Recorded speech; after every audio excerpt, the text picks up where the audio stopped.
Welcome to another edition of Back in Shape with T. I'm Terahshea, and today I want you to review this video. It's about 7 minutes, and then follow along with me. So watch it first and take some notes.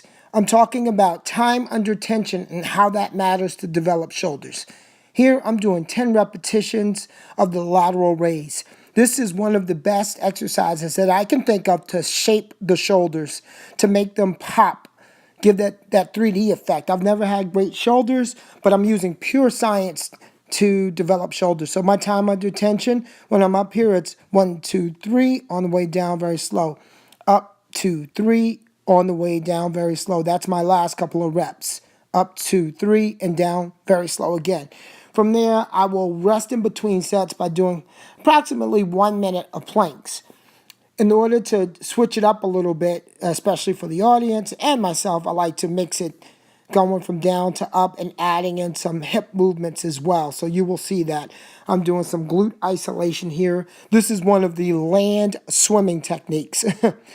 People call it the land swimming techniques. It's because when you're swimming, you have to use a lot of lower back and a lot of glute and quad muscles that you don't think about. So while you do planks, which uses lower back, adding in these glute extension movements here, which in turn will make the hip flexors and the quads work interactively, is a dry land swimming movement that you can add in with the planks.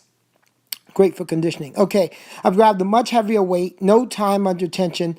I don't normally use 20 pounds, but look how I have to speed through, not even pausing for a millisecond at the top, or just about a millisecond, because I don't have the strength for that. So I go back down to the 15. So just showing you a variable speed technique there. My second set of planks, again, are typically focused 100% on the core, but we start to maneuver a bit. This also gets the shoulders involved, and they help to develop strong and shapely shoulders. Believe it or not, most people don't think about it, but look at the lateral portion of my shoulders as I do this.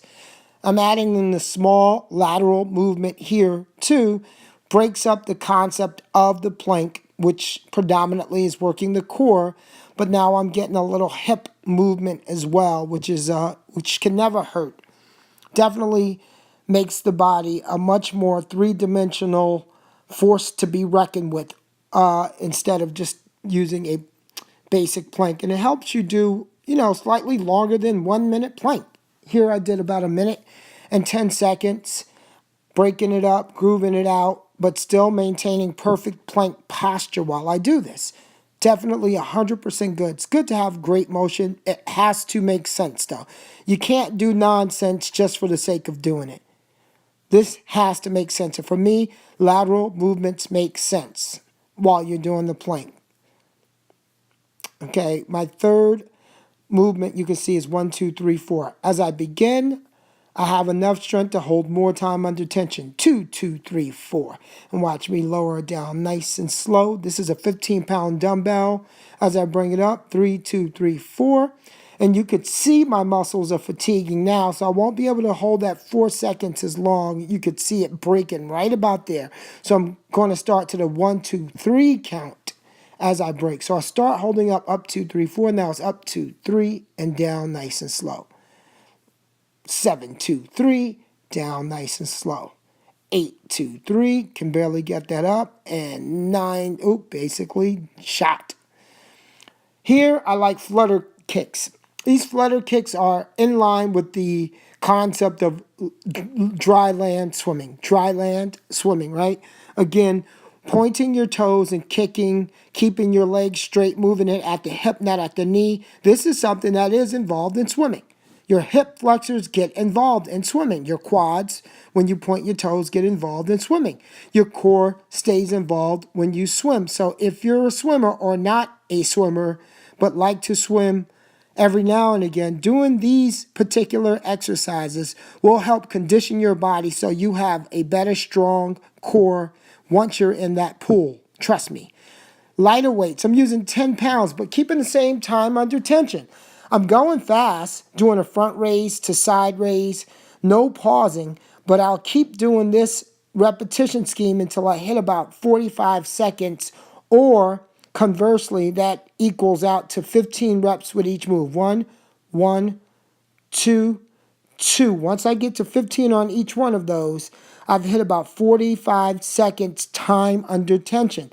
So I don't have to pause to do time under tension. You could just keep that rep scheme going higher and higher in order to get that time under tension. You just don't drop the weights before you hit that 45-second mark.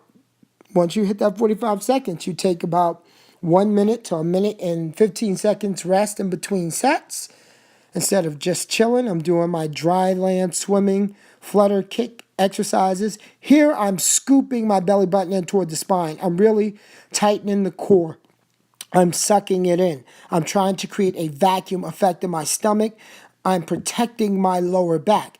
Hands behind my hips, and I'm flutter, flutter, kick. I'm trying to do between 30 on each leg and 50 on each leg. So 100 to 60 reps. Back to this lateral to front raise, just so you can see it from a different angle. Still, same time under tension, approximately 40 to 45 seconds time under tension, which equals out to approximately 15 reps on each. So 1, 1, 7, 7, so on and so forth, right? Up to 15 and 15. A total of 30 reps, but 15 reps on the side raise and 15 reps on the front raise. Back to back, nonstop. I call those T raises. Great way to add time under tension for sexy shoulders. Thanks for watching Back in Shape with T.